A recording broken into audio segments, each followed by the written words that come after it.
কিন্তু স্বর্গে একটা অসুবিধা আছে, সেই অসুবিধাটার জন্য আপনারাই বিচার করেন যে আপনারা স্বর্গে যাবেন কিনা।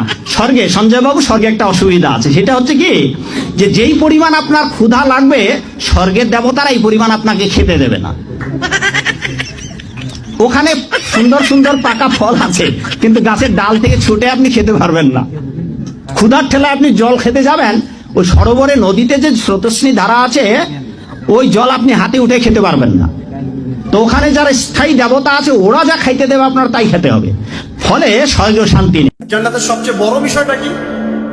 আল্লাহ পাককে আমরা এই চোখ দিয়ে দেখতে পারবো ইনশাআল্লাহ। জান্নাত মানে কি? যা ইচ্ছা তাই করতে পারবো। জান্নাত মানে কি? আপনি চাচ্ছেন, আল্লাহ আমি এখন একটা খামর চাই, শরাব, আপনার সামনে হাজির, চিন্তা করার সাথে সাথে। জান্নাত মানে কি? আল্লাহ আমি আপনাকে দেখতে চাই, আল্লাহকে আপনি দেখতে পারবেন। জান্নাত মানে কি? আপনি মধুর নহর, দুধের নহর, পানির নহর, শরাবের নহর, হুরেন ঈন চতুর্দিকে ঘোরাফেরা করছে।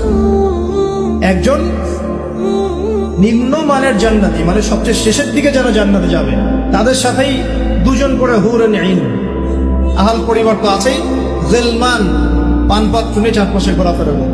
জান্নাত মানে কি? যেখানে যা ইচ্ছা তাই করা যাবে, বলার কেউ নাই, বাধা দেওয়ার কেউ নাই, সেখানে কোনো মৃত্যু নাই, সেখানে কোনো অহেতুক কথাবার্তাও নাই, কোনো গান গল্প নাই, কোনো মিথ্যা নাই, কষ্টের ক্লেশ মাত্র নাই, থুতু ফেলতে হবে না। জান্নাত মানে থুতু ফেলতে হবে না। জান্নাত মানে হাঁচি হবে না, নাক ঝাড়তে হবে না। জান্নাত মানে ইস্তিনজা, পেশাব পায়খানা করার টেনশন নাই। মানুষ খাবার খাবে, একটা ঢেকুর তুলবে, বাস খাবার হজম হবে। আর জান্নাতের সবচেয়ে বড় বিষয়টা কি? আল্লাহ পাককে আমরা এই চোখ দিয়ে দেখতে পারবো ইনশাআল্লাহ।